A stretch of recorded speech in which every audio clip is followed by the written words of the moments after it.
Thank you for tuning in to Rise Above TV, where we are empowering humanity and supporting unity.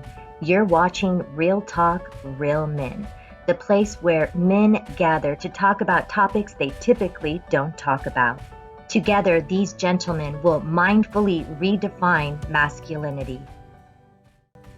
All right, well, thanks for joining us here on Real Talk, Real Men. My name is Justin Bustamante. I'm sitting here with Barry Selby, Guylan Jackson, and Kevin Prince to talk about things that men should be talking about. Today, we're going to cover responsibility and what that really means beyond the male gender role of providing a home and a shelter and feeding the family and putting food on the table, as they call it.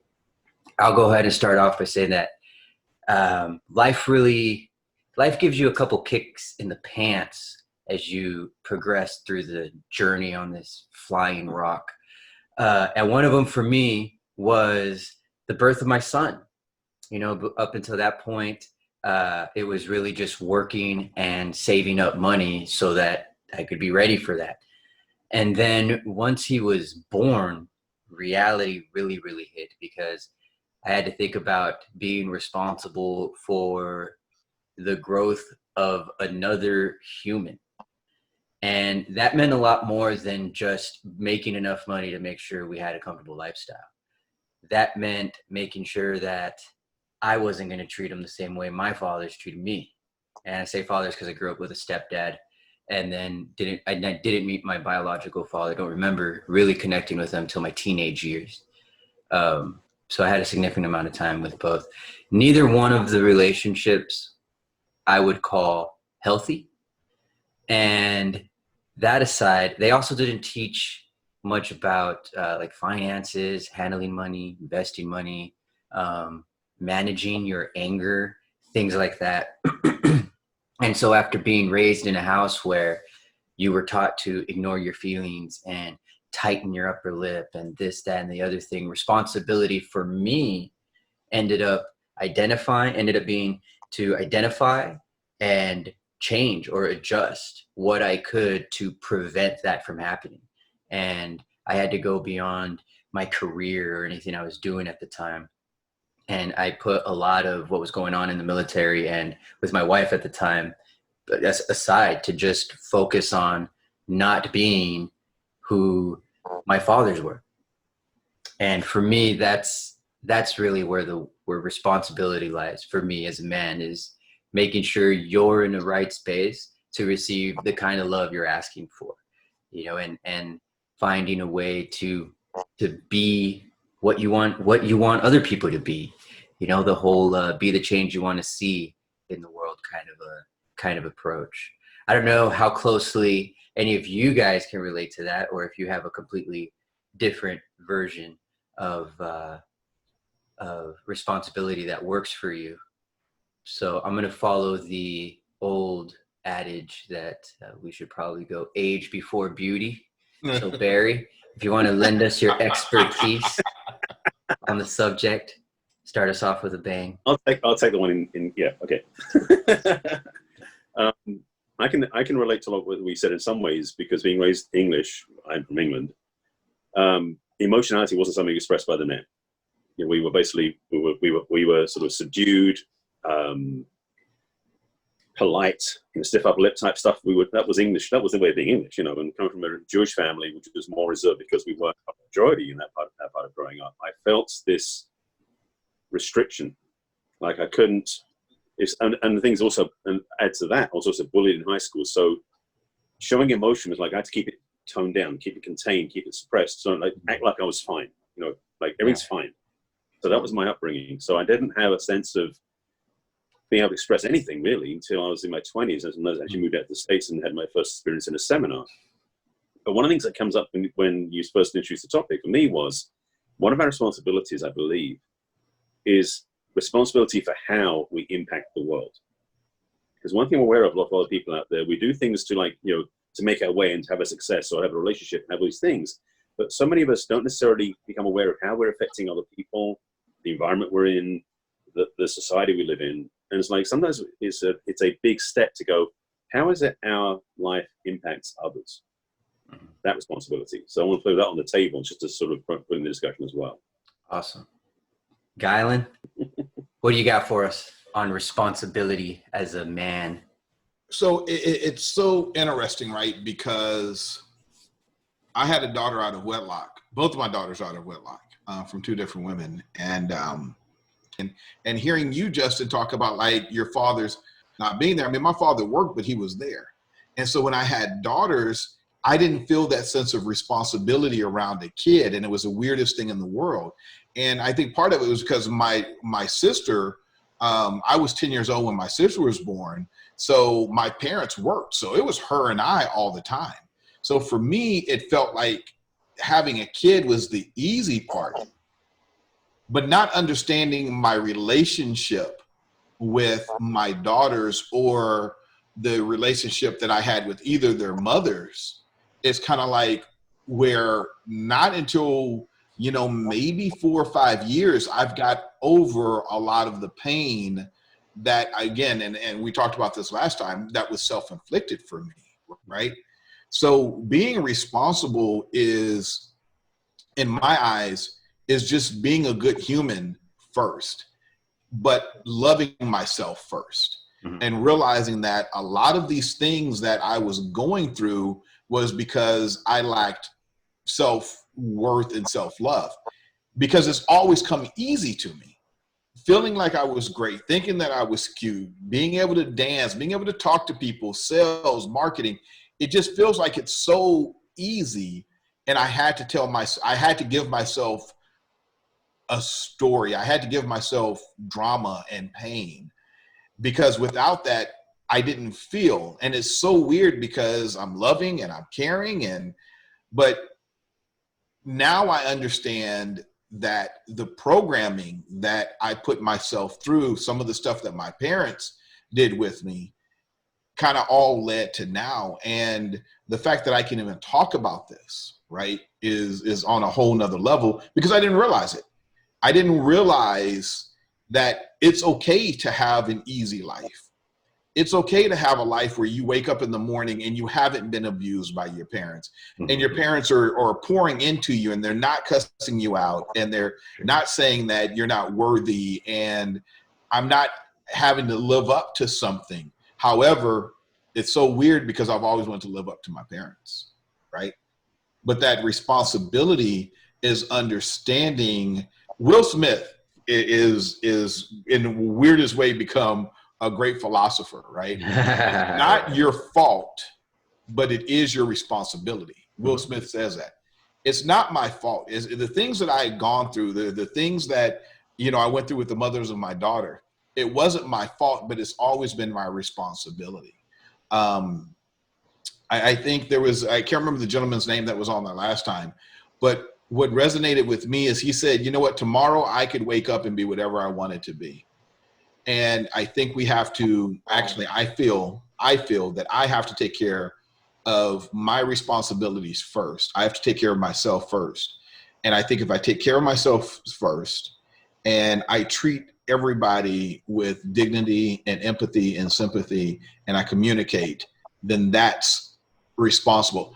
Also, I think the other thing about responsibility is defining the words that we use, not just by saying, I love you, not just by saying, I want to be responsible, or I'm a responsible person. I like to, what does it mean to communicate with a friend, a partner, or a loved one? Mm-hmm. What does it mean to be in love, right? And what does it mean to truly sacrifice as a man? You know, the more I stop and I think about like understanding that my responsibility now, and that's why I love this forum, is to talk to other men about what I feel that we need to be more responsible for, and stopping and thinking about how much my mother sacrificed. I'm not saying my dad didn't sacrifice, but how much the women in our lives sacrifice. They sacrifice careers. A lot of times they sacrifice religion. It's where does a man want to go?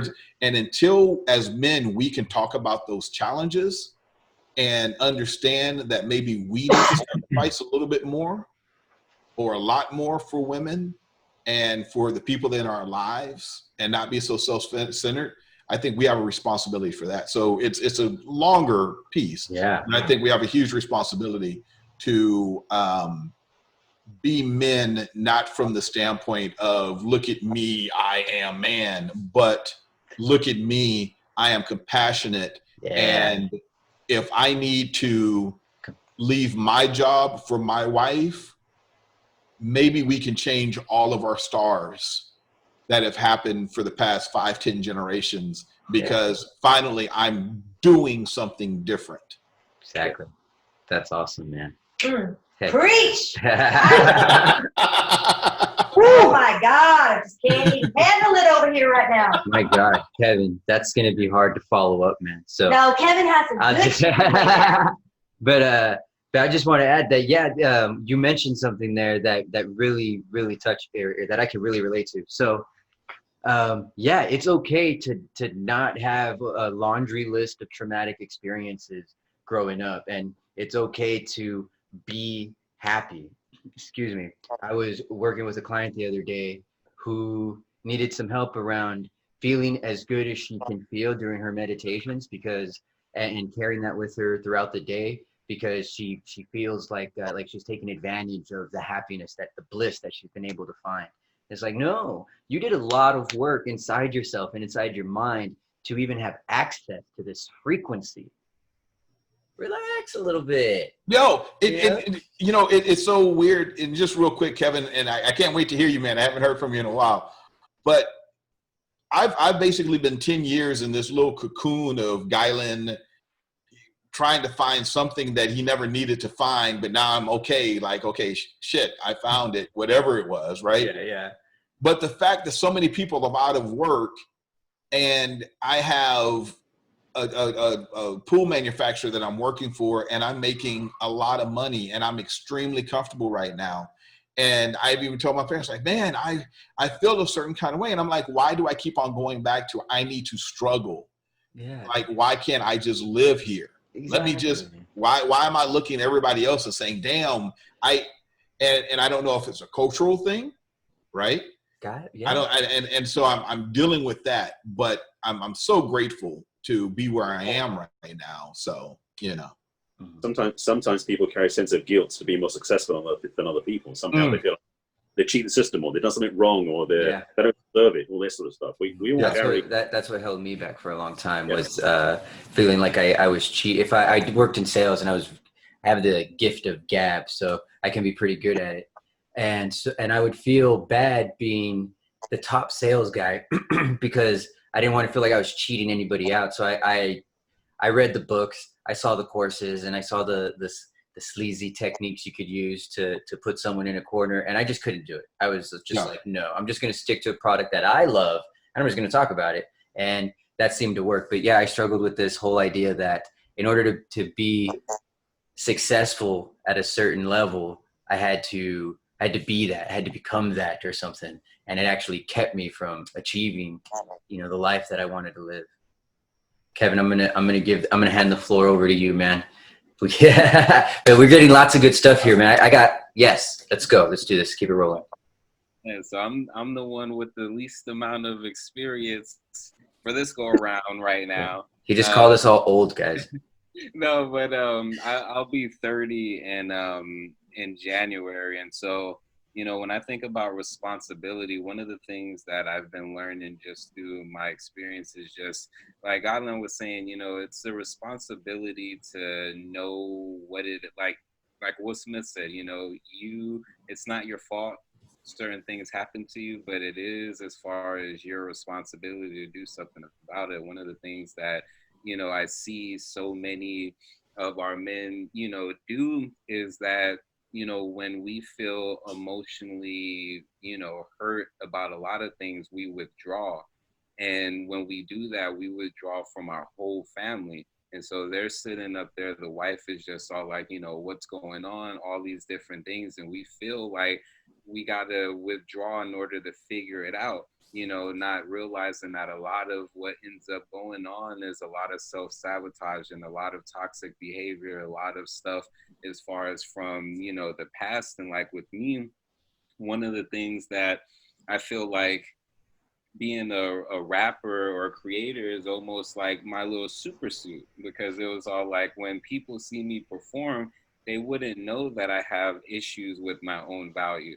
You know, like when I was born, you know, my real dad left. I didn't know that the father who was raising me till my mom and dad got a divorce was my stepdad. Yeah. You know, and so when I had found that out, What happened to it me? was like, you know, an apocalyptic moment for me, because it was very confusing with how could, you know, someone who's not my flesh and blood, you know, love me so much to the point of adopting me, to doing all of this stuff with my own flesh and blood father, you know, left when I was born. And then to turn around and later on to have my mom, you know, around fourth, fifth grade, you know, leave for my stepfather and left us, you know, with my aunt, you know, and so my stepdad went to come get us. So there was several periods, especially during very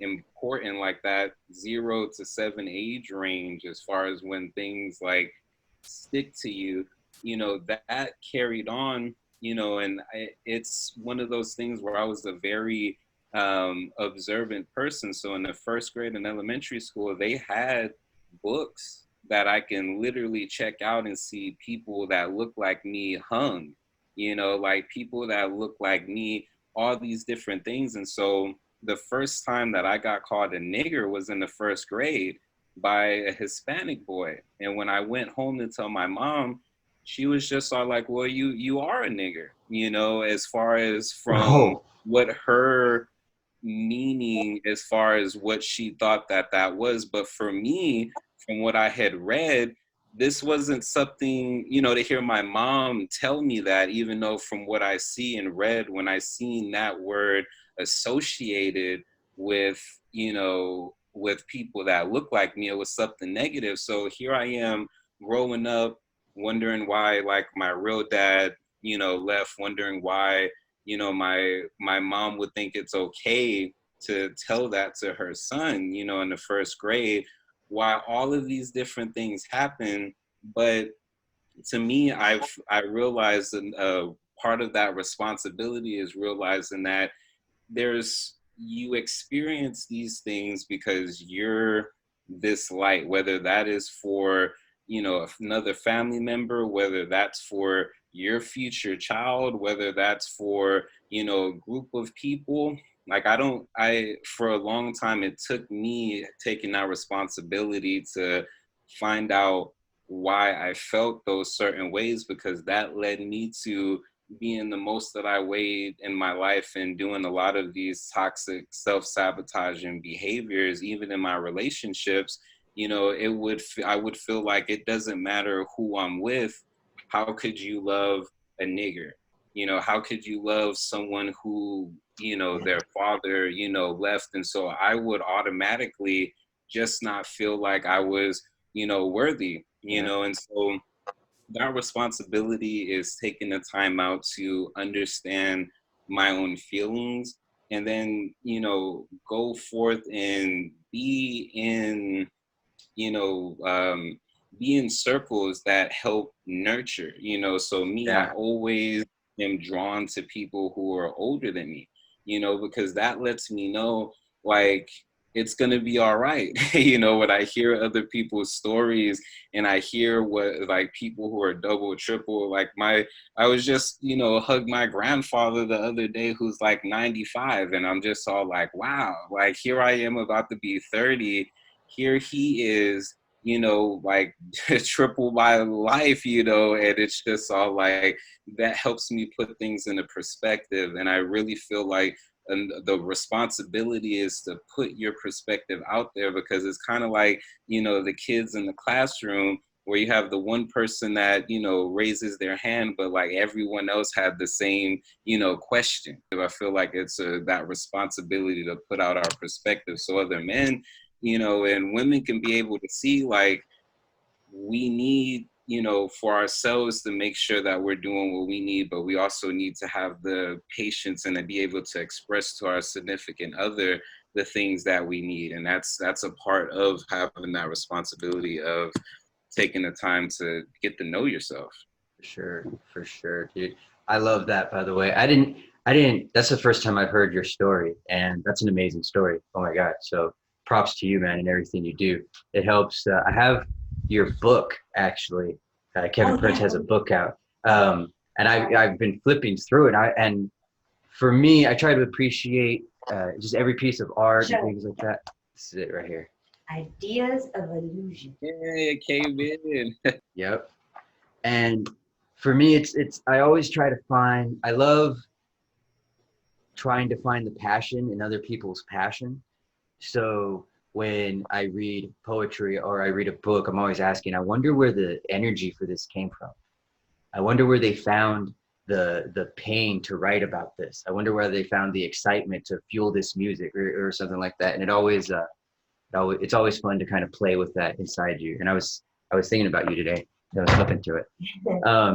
One of the things that really stood out from that we all said was that there's this certain level of self-love, self-healing, self-care that takes place because first of all, we're not taught that it's even an option. And then second, everything we are taught is the exact opposite. And I really want to spend some time talking about it because I feel like self-love and self-worth are words that men are just now getting used to. I know guys that they would rather go get a mani-pedi than say self-love or self-worth. Oh, I need to work on some self-love. I need to love myself right now. And I think it ties in really well to what Guylan was saying, where it's okay to be happy. It's okay for life to be easy. And what I've been learning is that it not only is it okay for it to be easy, but it can be, really, really effortless. It's amazing to come from a life where you're working 16-hour days, 6 days a week, and it's just hand to mouth, right? To effortlessness when it comes to what you're doing, what you're calling work, So I just wanted to ask, what are some of the things you guys do? What are some of the routines for you guys when it comes to self-love and self-worth and just maintaining that energy inside you? Either way, I think you go ahead. I'm not. No, Barry, go for it. Go for it, Barry. Well, I want to sidebar slightly. Something Kevin said that struck me, or something I heard in what Kevin said. Is one of the things that we don't do as men often is actually really get clear about what we really want and then ask for it. Like we have a habit also of like toughing things out, getting things done, and to be willing to say to our partner, to someone we get help from, that like we need help, because that implies weakness. And one of the things we're not supposed to do is show weakness. Manicure, pedicure in the same bucket, like self-love. And it's funny because I teach self-love to my clients, all of whom are women, because men don't look for this, is that somehow if we're looking for self-love or trying to express that, it's a weakness. Judgment about if we're going to be men, we're going to be tough, going to hold it together. And the journey I went through since 2007 was understanding what masculine and feminine energy was. And so realizing being a real man isn't about being tough, strong, fighting it out. It's actually being vulnerable. Yes, being clear and directional, getting things done and being strong, but with that strength has to come vulnerability. So self-love is about taking care of our softness as well as our toughness and being able to confidently accept that and also be letting that in from other people. I mean, being in a relationship with a partner, my past relationships, I wouldn't necessarily let her in that well because I'd be like trying to be the strong man, all together. So I couldn't show vulnerability to her because if I did, I presumed, I didn't know, but I presumed she would judge me as being weak. So all these rules we had inside of here. So for me, self-love has been much about, because I've been single for a while, is how do I take care of myself? And one of those things for me is I get away from the computer every day. I've got a commitment now every day that I go for an hour walk. If it's just a walk around the neighborhood or go for a hike in the park, something where I got to get out physically, turn off the brain, turn off the computer, and just spend time with myself. Usually I have an audiobook playing, something fun that's enjoyable, not a textbook, but a fiction book. So I can just, that's one of my self-care things. Awesome. I call it balancing out screen time with green time. There you go. There we go. Perfect. Guylan, I could see you. Give me the question again. What are some of the things that are part of your self-love routine?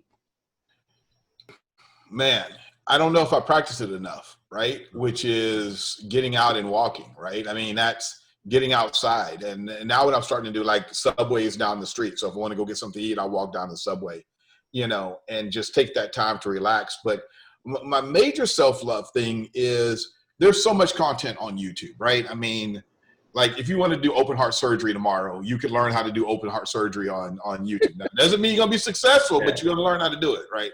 You're going to think you're going to learn. Right. But I listen to a lot of things like Brene Brown, Dr. Joe Dispenza, meditation stuff, out-of-body experience. The stuff that I remember as a kid that it was really enjoyable, where I could flip a switch and be floating above my body.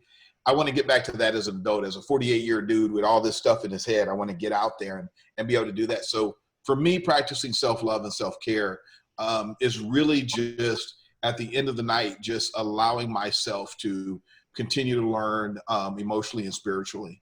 I think that's the big thing. And to go into what Barry was saying, man, like I grew up with so much feminine energy because of my mother was there all the time. My dad worked all the time. And I think part of my challenge that I had in not being responsible, well, I don't know if I knew what responsibility was the way that I know now, is being responsible and not being that dude from the age of, say, 21 until about 30 something years old, right? And going against all that wonderful, beautiful energy that my mother gave me to keep up with my boys, right? And to be the dude and to be the man and to have multiple women and to do all this wild stuff. It would have been much more enjoyable to be the dude and to be the man, but be vulnerable, right? And then allowing women to make that decision, the decision that I often made for them, even though they make their own decisions, right? But the decisions by not being, and I want to try to stick to this, by not being responsible enough as a young man and using my responsibility to being open and honest and vulnerable with somebody. I think that is just listening to what Barry was saying and how even if we grow up and maybe that's part of our challenge, is when we have these wonderful women that are around us, mothers and sisters, and we get out into college or our late years in high school, and all of a sudden the switch goes off in us, and it's like, well, what's wrong? I'm not masculine enough, or I'm not this dude enough, or I'm not that enough. And so all these wonderful teachings that our parents together gave us, but especially this beautiful energy that our mothers give us and our sisters give us and our grandmothers, and we push it down. Like I'm getting chills thinking about it now. Like we push it down and then it goes somewhere, right? And then you know when it comes out again is when we have daughters. But not when we have daughters because we're being vulnerable with them. It's when they hit 18 years old and then we're thinking to ourselves, holy shit, somebody's going to do to you what I did to somebody else, right? So then our responsibility is all fuck the fuck up. Excuse me, you can beat me. But it's just so messed up. And, you know, and it's so funny because I was talking to my daughter last night and my other daughters, they're dating now and they're, 21 and 22. The beautiful thing of it is I'm not treating them like, sweetie, don't do this or don't do that, or watch out for this guy, or guys are this or guys are that, because that's that negative seed that we plant.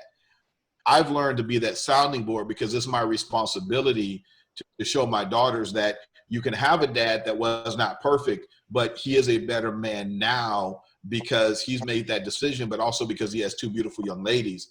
And now he's able to reconnect with that energy that he once lost. Dude, Janie, this is awesome. Like I don't want to be on this, but I just like, oh my God, this is so awesome. It's been a long time, right? It's a long road to hoe. To first of all, you know, I didn't watch myself last time, and I don't know if I can watch myself because this is so personal, right?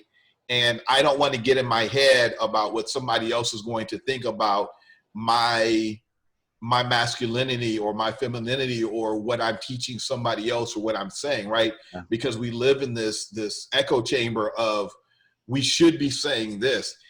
I can tell you right now what I'm saying are things that are a free flow of consciousness that I've internalized. And I'm not just because I've read a book or I'm like, I got to say this the right way. Yeah. This is just coming from that piece of me that you've allowed me to experience. And seeing Barry just being as sweet as he can be and seeing Kevin again, it's as silly as it sounds for people to say it, but it's a safe place. And, you know, the future of this can be really, really good for men because we need this. We need to hear other men saying this stuff. It's not about sitting in bars and smoking cigars. It's not being the Lions Club. It's not men sitting over here and women sitting over there, right? And not communicating. Who talks about these things? For sure. Who told any of us what a relationship is going to be like after we had sex? Nobody. Mm-mm. Who talked to us about women in a way that didn't objectify them? Exactly. That framework for us. And I'm not saying I'm perfect. I'm not saying, you know, my dad, why are you looking at her? I'm like, boo, she looked at me first, you know. You know, yeah. So I'm still getting there. But yeah, this is special. But you know, I'm curious to hear what Kevin's gonna say. Here we go. Oh man, like it's so awesome. Like one of the things like I do as far as like self-care is I've been probably doing meditation and yoga since 2014 because it was like I had stopped eating meat, just cold turkey, no pun intended. And it was like the first time that I was doing things that was shocking my body as far as like that. It's like I've been doing things that shock my body, but you do it so long as far as like eating fast food or everything for so long that it's not like shocking anymore. And so it's just like the shocking aspect was actually doing something good for my body. So stopped eating meat and for about 3.5, almost 4 years. And within that, I have lost 100 pounds just off of yoga, meditation, and very light exercising and not eating meat, you know? And so it's just like with that, I learned, you know, just off of, I'm always just Mr. not necessarily worry word, but yeah, I'm going through and analyzing like a million different things at once. So I'm like thinking about, you know, Russia attacking like, you know, ships in space, you know, and not going into, you know, just like a bunch of like, you know, random stuff. And I realized with that aspect of me, because I'm always taking in data, I'm always taking in stuff because by default, subconsciously, I'm gonna latch on to whatever it is that I need to latch on to, you know, so meditation allows for me to go back. Meditation, I've had some of the most non-psychedelic, you know, healing moments through meditation, you know, like it would be points where I would talk or have conversations with my higher self or be visited, you know, by my stillborn daughter. Like at 18, I had a stillborn child, you know, and so it was like I took a lot of that with me throughout my 20s, as in, you know, it's my fault, or, you know, what could I have done, or, you know, all of these different things. And one day she came to me in meditation and she was just all like, you know, don't worry, like, what it is that you need to do in life, like I couldn't be there with you, you know. And to me, that's very healing. To me, there's certain things that I realize when you have these certain experiences, they're 100%, you know, happening to you. But what I'm realizing more and more, and what I feel like people are starting to do or learning how to do, is to have your experience sit in the same place as what the overall reality is going on around you. Like your experience is your experience, but being able to at the same time live life, you know, like you feel the things that you need to, and it's your responsibility to take that time and be in a place to where you can process that, but you still have to be a responsible human as far as engaging with the people that you love, engaging with everyone around you. So whenever I do yoga or meditation, that just allows me to finally be present. Like that's what this whole COVID allowed for a lot of people to do unwillingly, is to be very present. And when you do that, it can be very, very dark because you've had to not interact so often with the stuff that you've been so on the go, and push to the side. And it's just like when you finally confront that, you're able to walk, you're able to, you're able to interact with yourself, what's going on, because it's so easy to feel hopeless, so the meditation allows me to be present. That's my biggest self-care, form, is being present. The more that I'm present, then I'm doing one of the foundational aspects as far as self-care for me, because without me being present, everything else that goes on top of that, as far as someone else's emotions, as far as what's going on in the world, it's not going to hit. It's not going to reach me if I'm not present, so whether I'm thinking in the past or I'm thinking about the future, not being present causes a whole domino effect of other things. For sure, for sure. It sounds like the running theme through all and everything we're saying is connecting with that part of us that gets suppressed a lot of the times when we're younger. And in some cases it doesn't. Gylan, it sounds like your parents were awesome. They poured into you, they believed in you, they made you feel like you could do anything in the whole world. And that made you feel like maybe you had to have some struggle. There was like this I need to suffer kind of feeling coming from you. And But that's completely self-inflicted, right? yeah, of course. What I'm getting at is that there's this idea that as men, we need to overcome something. We can't just be okay. We can't just be healthy, stable, balanced men. Like we have to have something to manage. We have to have an alcohol problem, or we have to work too much, or curse too much, or we're not too good around the kids. We have to, oh, that's just men. It's just the way our boys will be boys or whatever. And it's connecting to those parts of you that we're taught to ignore. I know for me, a big part of it, I felt like I was in the military before I was in, but just the way everything had to be short and to the point. There was no flavor, there was no expression, there was no feeling in the communication or in the things we did. It was always just getting them done. Do this, do that, bam, it's efficient, no one got hurt, let's go have a beer. And that was it. And it's okay to laugh and to cry and to express yourself in anything you're doing. If you enjoy your work, then you enjoy it. I grew up, I remember I tried so hard to fit this stereotypical Mexican machismo, freaking just image in my head. It's the craziest thing to think of now, but I always felt like it just wasn't me. Like it just wasn't me. I always felt like I had to learn how to be that person.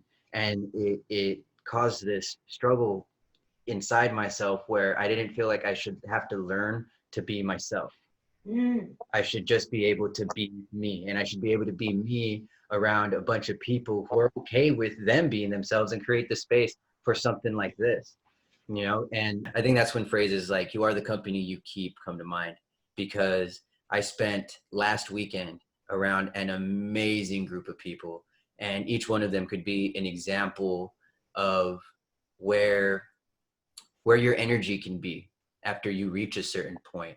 And there was something about, I didn't go too deep with anything that I had been through. I shared my story a little bit. I didn't go into too many details or anything like that. And there was something about being around people that carried that energy that just didn't let me feel any bad way about it. I couldn't be mad, upset. I was just in a completely blissful state. And Janie will tell you, I came back on that high. It lasted like 2 or 3 days after the weekend. And it was this energetic buzz that I can feel. And just, I'm saying all this just to sum up the fact that this real talk when it comes to responsibility and being a real man is connecting to that part of you and expressing it fully, which I think is the key message around everything we're saying in managing and balancing and being able to find that, but also doing it to your fullest potential. And I just appreciate each and every one of you for giving the time here, sharing your stories, your insight, all that stuff, because I want to be like you guys. I want you guys to be my company, and then we can be each other's company, and it'll be great. We can feed off each other. You know, one of those beautiful things, Justin, if I can jump in, is that you are us, right? And good catch. And it's so deep, man, because when I'm sitting in front of somebody and you know, we talk about Black Lives Matter or something like that, and people are, well, why do Black people have to be this? And I stop for a second and I think to myself, I'm like, do you realize this Black person who you're looking at, or woman, or trans gender woman or transgender man that you're looking at, or gay and lesbian, whatever that you're looking at right now, you were literally breathing in their skin cells. You were literally breathing in the exact same air that they're bringing in. That person who you hate so much is not that person, it's you. And I'm ready to, as Kanye might say, break the shackles, right? But it's so much deep stuff that's inside of us that we can't realize how connected we actually are. And responsibility, I think it's our responsibility for men in general, to us, this 4 quad group right here, for us to go out and carry that message. I'm guessing we all feel that way, right? I could be wrong. But we all are, like, literally, we're one. It's been proven time after time after time after time. You know, there's a reason why when a bomb went off in Beirut, not a bomb, but an explosion happened in Beirut, that everybody's watching it and they feel some sort of way about it, right? I mean, I think it's the 80-20 rule too, right? So then there's the 20% there's complete wackos, right? But they're part of our wackos, right? I mean, because there's some point, there are wacko, right? And it's so strange because, you know, I don't want to make a political statement, but man, I think sometimes in some way, especially here in the States, being Black is like we're one, right?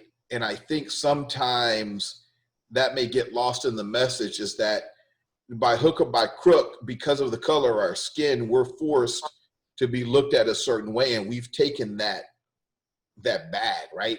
We carry that quote unquote burden, which is a beautiful burden to have, but we carry that. And when we carry that, right, it becomes our responsibility to act as one or to feel as one. And I think sometimes that's just lost in the whole mix of, it's not that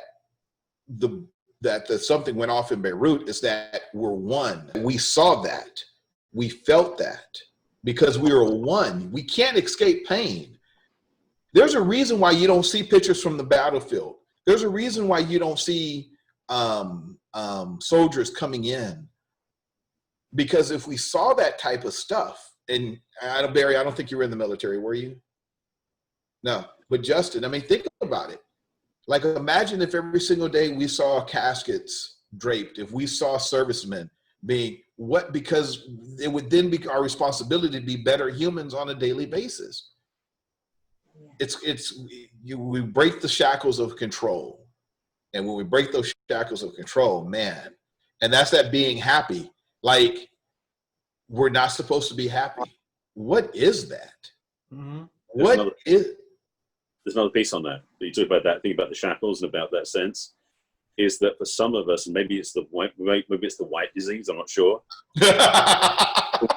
We have, I believe, for a lot of men out there, and I think, and again, I'm not sure which part of the culture is all men have some sort of belief system that we're actually indestructible. That we cannot. That we'll do things sometimes to the level of stupidity. And I know as a kid I did this myself. That we didn't know our limits. We also didn't know that we could almost be hurt or do things wrong. It's almost like we could. And I know people like this who still act like that in their 50s, 60s, and 70s, where they don't have any sense of, what's the word, accountability to anybody else. Because that, to me, because the kissing cousin responsibility for me is accountability. It's the thing about really being accountable for our actions and our interaction in the world. And yeah, I mean, like you talk about philosophically, no, we breathe the same air that Jesus breathed, the same air that Hitler breathed, the same air that Buddha breathed. So we're all connected that way, absolutely. At the same time, we carry our beliefs about who we are. And that's what makes us distinct for and against our connection with each other.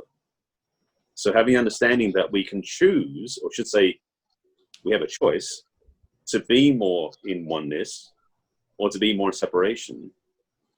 It's a daily challenge sometimes to choose which one we want to be in, based on what we see in the media, how we're interacting, what we see on social media as well, when you're on social media. It's like, it's a challenging place to be, and being raised in England and coming from a culture where, you know, we had the Brixton riots in south of London, which was the black uprising happened there. And I was in London at the time. And I really got clear, because I went to college with Indian, Pakistani, Persian, Nigerian. We're all the same group. So I'm grateful for the fact that I've been so immersed in such a diverse range of people. I don't feel like superior or different, but I'm frustrated with the fact that we all don't see that. That we have this thing where the burden certain parts of our culture carry because of the rules they've been put under is frustrating to me, because there isn't we are all the same. We aren't different, but we seem to think we should be. I'm so honored to just be in the presence of so many beautiful, awesome gentlemen. That's all I can say. Yeah, do a round of last words, and then I'll go after. We'll do we have Barry first last time. We'll go Kevin, Gylan, Barry. We'll go in reverse order. No, I just want to say, you know, it's a pleasure being here. You know, one of the things that this conversation made me think of is, you know, a lot of how, you know, masculinity is depicted, especially in a lot of the places that touch us the most, which is going to be in our entertainment. You know, when I think about something like a Captain America or an Iron Man or a Superman, you know, how it's just been depicted to be like this man of steel, or to be impenetrable, like what, you know, what Barry was saying. It's almost like we feel like we are these things because it's been depicted so much. It's just like, well, shit, I'm gonna walk around, be the man of steel, you know, or different things like that, or being the Captain America as far as the loyalty that we have for this country and different things like that. And I feel like being able to, you know, change what, you know, young men, young boys are seeing when it comes to, you know, something that's cool, like, you know, responsibility can be cool, you know, like it's just not a norm in the sense of, you know, how you can actually be this, you know, your own, you know, Iron Man or Captain America just within your own self, you know, or even the fact that you might have to be the reverse, you know, it's just like maybe you don't want to strive to be Mr. Iron Man, Mr. Man of Steel, where you're closed off from your emotions and you only feel like the work is the only thing you have to do, which is, oh, I have to save the world. I don't have time for love. I don't have time for my own happiness because I have this particular thing that I feel like I'm supposed to be here to do. And it's like being able to change that up a little bit. Love it. Heck yeah. Any last thoughts from any of the other gentlemen? Yeah, keep it rolling, guy. Keep it rolling. We're gonna try to. Yeah. So I am, right? I am Superman. I am Captain America. I am, right? Those are things, but I think go back to the R word. We're responsible to be great. I'm not saying like backflip great. I'm saying be great. I'm your version of great. Whatever that great is, be great. Kevin, if it's you writing one book and that's it, be that version of great and be happy with it, right? The other thing is that it's our responsibility to get back to love. Because when we were born, we are love. That is, we come out screaming and yelling. I don't think we're crying. I think we're like, love, love, love. But nobody hears us. Right? We're trying to tell them like, wait a minute, I want to go back where I was loved. I'm back. I'm here now. Right? So our responsibility is to get back there. And and Angel Santiago does it when he talks about when he deals with the inner child, because it seems like we spend this time wanting to be an adult, but then once we become an adult and we learn, we wish we didn't have all these responsibilities again, because life was so simple. And love is simple. We must define it. Communication, honesty, trust, compromise. That's love. That's happiness. That's joy. Let's get back to that. And it's our responsibility to be there. It's not our fault we're not there, but it is our responsibility to get back there, as the great Will Smith has said. Love it. Yeah. And Barry, is there anything you'd like to say? Yeah, real quick. I remember in a seminar I took many years ago, they took the word responsibility, put it up on the board, and they cut it in half. It's responsibility, the ability to respond.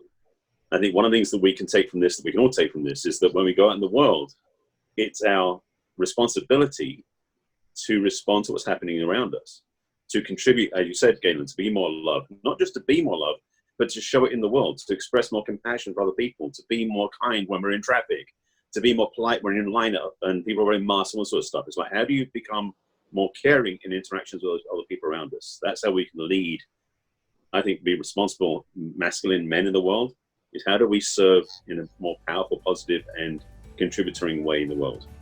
Absolutely. All right, so obviously there's a lot to get into on the topic of responsibility here on Real Talk, Real Men, a lot more than we can get into in one episode. So you're gonna wanna make sure you follow along with the series and dive deep into responsibility. I thank you guys for sticking with us. We'll see you next time. Thank you for tuning in to Real Talk, Real Men. Be sure to like and follow at Rise Above TV for more mindful content.